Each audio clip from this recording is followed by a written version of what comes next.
This is the Barbell VooDoo Podcast with your hosts, Roy Mangrum and Jamie Free.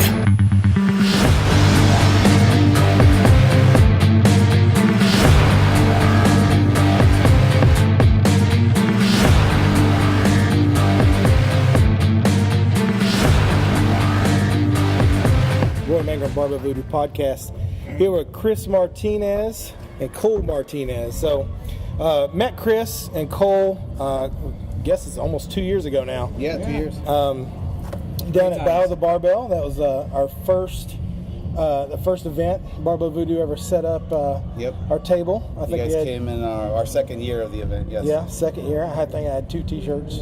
Yeah. That's what I had to sell. Right. So anyway, catching up here, we're at the Mayhem for Mustard Seed. We're legitimately hiding behind a dumpster. Yep. To keep the wind away. We're not doing anything suspicious. It does look suspicious. Yeah. It's not suspicious. So We're good. Everything's legal. We look official. It does look official. We have yellow bands. Unless somebody walks out here. I'm going It's okay, I have my yellow band. We have our yellow band. Nothing to see here. Nothing to see here. Anyway, Chris, the Martinez's as a family is a really cool family. And part of with the podcast was, as you're meeting these people, just to hear the stories and we all have a cool story behind the journey that we're on. But these guys really have a really cool story and good people. So we're going to kind of talk about that. So Chris, one of the things we talked about when we met almost 2 years ago, immediately we started talking about New Orleans. Right. I love New Orleans, and then that's when you told me you guys were from New Orleans. Yes. So you moved to Murfreesboro, Right. Because of you like Murfreesboro. We love Murfreesboro, but we moved to New Orleans. We moved from New Orleans to Murfreesboro because of Hurricane Katrina. Right. Okay. And so the Friday before Katrina hit, my job that's based out of Nashville, they were offering me a promotion, and I was asking to see if I could take the promotion but live in New Orleans because we did not want to move. Jessica, my wife, did not want to move. Cole was 3 years old, and so basically we had just bought a house. We were remodeling this house. We had never lived in it, but we were spending every weekend there remodeling the house. And it was fun, but so that Friday I was offered a job when I was doing a store visit. I work in retail, and so I told my supervisor. I said, I can't. I understand I can't take the position and do it from New Orleans, but I really want it. So let's see what this hurricane may do. And then normally, if you're from New Orleans, you grow up with hurricanes, and you may evacuate for like a day or two, and then. That's it. Hurricanes don't last that long. So anyway, we were thinking, no big deal. They always said that, oh my gosh, this is the big one coming, and no big deal. So the hurricane got bigger, and bigger, and my wife woke me up Saturday morning, and she said, we got to go. Let's pack up all our stuff, and we've never evacuated for anything. Right. I mean, even when I was a kid, we didn't evacuate. So this was getting pretty serious, and so we went and stayed at my brother's house in Hattiesburg, Mississippi, which is not that far from New Orleans. Yeah. But it's far enough. And then the hurricane got stronger, and they were anticipating it hitting Hattiesburg. So we ended up going to Memphis, stayed in a hotel for a couple days. That's all they had. Went to another hotel. They didn't have any vacancies. And so my boss at the time, he said, hey, instead of trying to find a hotel, why don't you come stay with us? And so he invited him. He invited all of us. I mean, it wasn't just Cole, Jessica, and I. It was her parents, her aunt, her grandmother and so basically all of us went from Memphis, came to Murfreesboro, and we stayed in his basement. It's finished basement. Wow. We stayed in his basement for almost 2 months. Jeez. So that Monday, while the hurricane was hitting, we went to Murfreesboro on that Tuesday. Went in, talked to the supervisor that was offering me the position. I said, you know what, I'll take it. Yeah, I guess at this point, yeah. Absolutely, I'll take it. And so we stayed in Murfreesboro for 2 months. So at this point, did you have any clue? Because I can't remember the timeline, and I didn't prep. It's 2005. Right, but like as far as timeline goes, when you decided to take the job on that Monday, had everything already just went to hell in a handbasket at that point down there, or no? Not yet. So Okay. it was starting to get bad. Okay. I mean, the storm came through. So you had no idea like what shape your house was in at this point, or nothing? Right. Okay. Right. No. We had no idea. But it didn't really. I mean, it got bad, but it didn't really get that bad in New Orleans until that day after. Right. When the levees broke Right. and the water came in, and so. Right. Our house was on, if you're familiar with New Orleans, it's across the Mississippi River Bridge on the West Bank. That's where we lived. Yeah. And so the West Bank was a drier area. Yeah. We didn't have any storm damage to our house. We just had the fence. Attic fan blew off. An attic fan blew off, and then there was a tree that hit our fence and it knocked the fence down. So we had to fix the fence and fix the attic fan. But we were able to sell our house for more than what we bought it for, including everything that we put into it. And bought a house in Murfreesboro. Wow. And the reason why we stayed in Murfreesboro is because we just got so acclimated with it. Yeah. Being there for 2 months, Yeah. and we love it. I mean, we love New Orleans. Don't get me wrong. Right, I mean, we right. have family and friends, and the food is amazing, and some of the best sports team in the country Ah, there we go. are from Louisiana. But anyway, Speaking of family and friends too, like my grandfather from New Orleans actually is coming up. He actually came up to watch us compete at this. Oh, that's Mayhem cool. Promotions. yeah, So yeah, he's in the stands right now. he came to Battle of Barbells too. So yeah, That's he's a awesome. great guy. Yeah, but we love it here in Middle Tennessee. Well, it's I just thought that was such a cool story of just, you hear, you see on the news and you heard the stories and especially when I go down to visit, I remember the first couple of times we went down to visit, just going through some of the neighborhoods and like, oh, they still haven't done this. And this still hasn't been taken care of. But when you talk to somebody who was actually there and the emotional stress of leaving, all right, we're leaving, this is it. Yeah, absolutely. We may come back, may never come back. Yeah. And especially, I can't even imagine, you said you went from Memphis to his house and stayed there 2 months. Are you 3 days in going, well, when are we going home? You know what I mean? Exactly. So we didn't know when we could come back. Yeah. And we said 2 months because literally the city was on shutdown. I mean, Yeah, it was locked down. horrible, yeah. And we could not go back. And so as soon as we were able to go back, we did. And then at that time, power was lost for so many months. I mean, so many weeks. And so I could just tell you, my mother-in-law, one of the things that she was worried about is all her shrimp that she had in her freezer. Yeah, it was bad. Fresh shrimp. Yeah, so it was Not bad. so fresh. We had to completely throw the whole refrigerator out of the way in the freezer. But anyway, it was just it took an emotional toll on us. I'm sure. And, but the city came back strong. There's some parts that didn't come back as strong, but then other parts that came back stronger. I think stronger, yeah. Absolutely. And then It's been like 5.5 years already, or excuse me, 10.5 years. Yeah. Already. Like it flew by. Yep. Yeah. And, and I think, a lot of the, I'd never visited the city until post Katrina. And just fell in love with it. Yeah. From the and everyone I talk to says the same thing. From the first time you go to the city, you fall in love with it. It's an amazing place. It's got a good culture, and the food's amazing. Yeah, the food is amazing. We would not be as fit as we are now if we were. If you were living there. Yeah, no, I'm kidding. But Too many carbs. Yeah.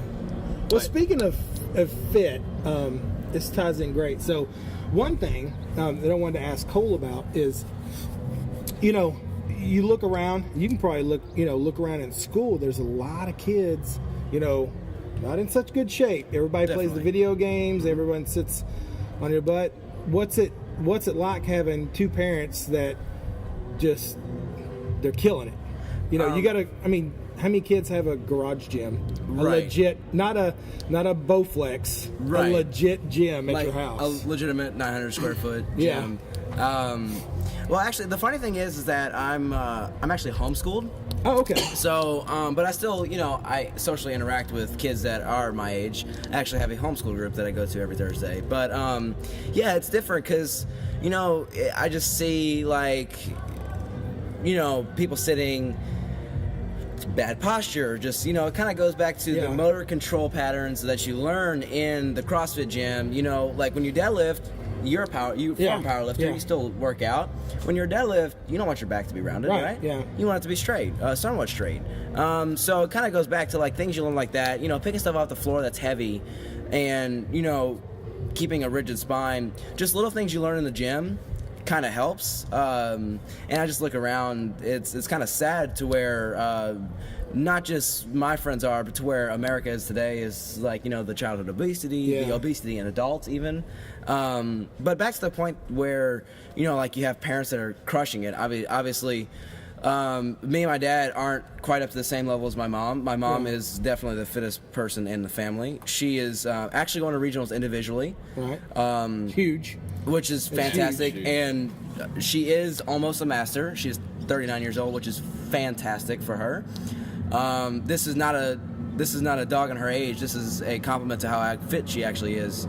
She will be the oldest person at regionals. Yes, top of the age group. Yeah. Exactly. And she's going against 19, 20-year-olds, people like Brooke Wells, and she's just absolutely killing them. Yeah, she does so good.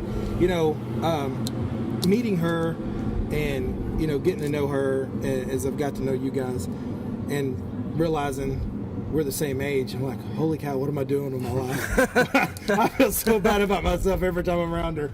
I'm like, okay, I'm not going to Ralph's when I leave here. I'm in the same boat. The same boat as you. I bet you are, Chris. You gotta go to Ralph's though. That's every morning you're like, oh my when god. CrossFit started this whole fittest in the state, fittest in whatever.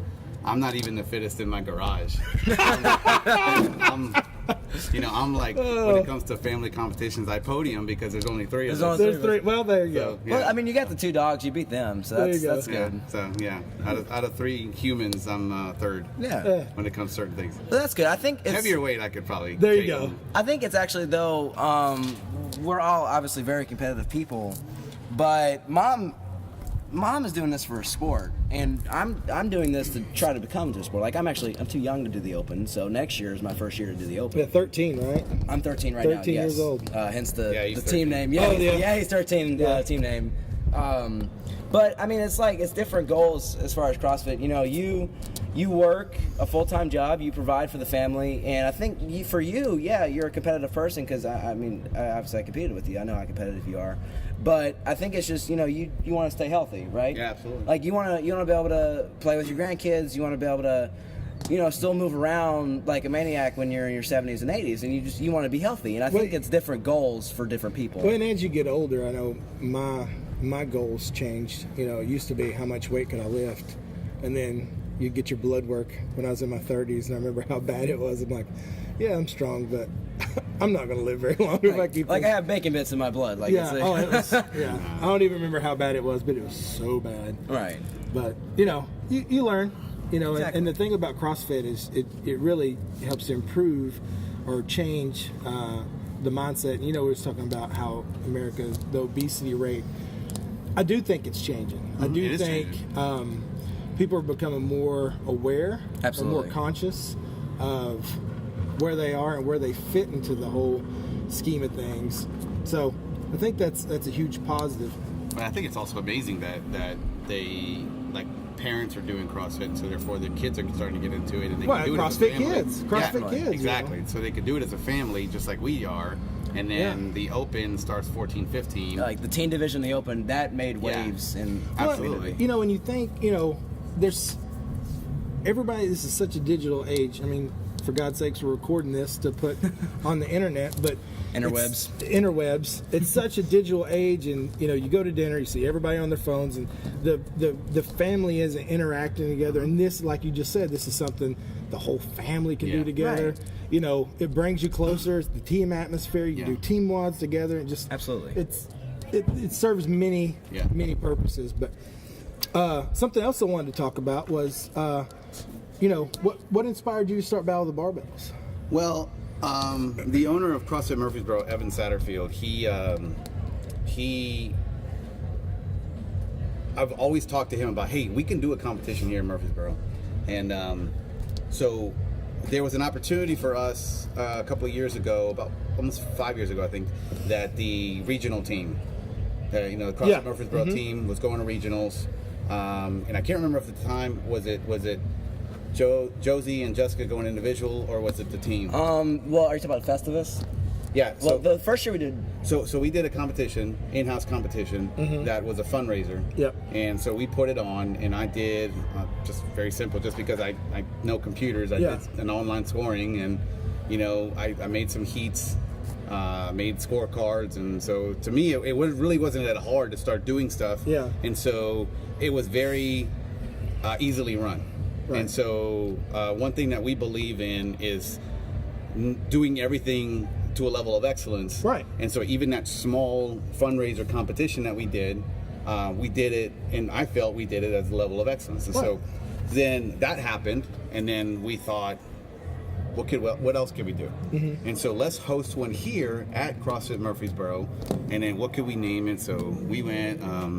There's another couple that works with us, and basically we all sat and just came up with a name, and we decided, hey, Battle of the Barbells. Let's talk about it, because I like heavier weights, and so the other couple, John and Josie Parsons, they like heavy weights too. So basically, let's do something with barbells. And is it a clash of the Titans? Is it a clash of the barbells? I mean, so anyway, Battle of Barbell stuck, and so we did our first one in November. We looked all around to see what an open month would be, because we don't want to step on other competitions or whatever. So anyway, so we had a competition in November across Murfreesboro. At that time, we didn't know how successful it was going to be. We had 75 people total that came to the competition. It was a 2-day competition. Okay, it was 2 days. It was a 2-day competition, 75 people. We did scaled and RX. And we just had a blast. Yeah. I mean, we talked to a couple people. I can't remember how many vendors we had. We had probably had like 4 or 5. Yeah. I mean, it really was small. And but we thought it was awesome. I mean, it went. It was big. Smooth. Went smooth. And so we feel again that everything needs to be done at a level of excellence. It needs to be from every facet. Everybody needs to have a great experience, from the athletes, from the volunteers, from the judges, to the sponsors, to the vendors, to the spectators. Yep. And so we feel that we accomplished that with that first year with Battle of Barbells. And so then immediately afterwards, we sent out a survey to ask the feedback from all those different people, and we basically took those things to heart and tried to improve on it next year. The next year, it grew to 120 athletes, and then it just kept on growing. Yeah, and so it sells out so fast. Yeah, I mean, I enjoy it. I mean, it's this year will be fun. Yeah, this year's gonna be fun. We'll have some good stuff there. Doing stuff like this is just like a hobby to me. But I love doing it. Well, and you're really good at it. You know what I mean? Appreciate it. The event runs smooth. We go to a lot of events every year, and you kind of. You see good, you see bad. Yeah. You know which ones, and it's a testament too when you see how fast it sells out. Mm-hmm. So that's your feedback automatically from your athletes going, hey, this is the if there's one to go to. Yeah. This is the one to go to. Yeah, and the other thing, it wouldn't be so successful if it wasn't for the people that we have helping us. Definitely. Yeah. We have a staff. The owners are Jessica, my wife, and myself. Mm-hmm. As well as John and Josie Parsons. Mm-hmm. Shout out to John, 8th fittest fireman in Tennessee this year. Yeah, there you actually, go. That's right. He finished the 8th. All he does is PR. So, anyway, so the 4 of us, we own the competition, but we have a support staff of people that help us out with judging and social media and stuff it's like huge. that. It's a ton of work. I can't imagine. Number one, you have to have the great organizational skills to pull that off, because it's a lot. Yeah.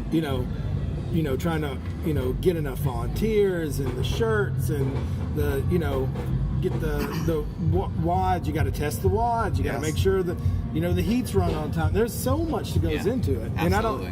You hear people like, "Hey, I'm going to put together a comp." Oh, are you now? Yeah. Yeah. It's not easy. You're right. So I don't want to make light of it. It is a lot tougher than what it is. But I love doing it, so therefore it's not work to me. Right. And it isn't work. I mean, it's not my job. It's just something I do on the side. Legitimately, it is not. I actually have a career. I have something else.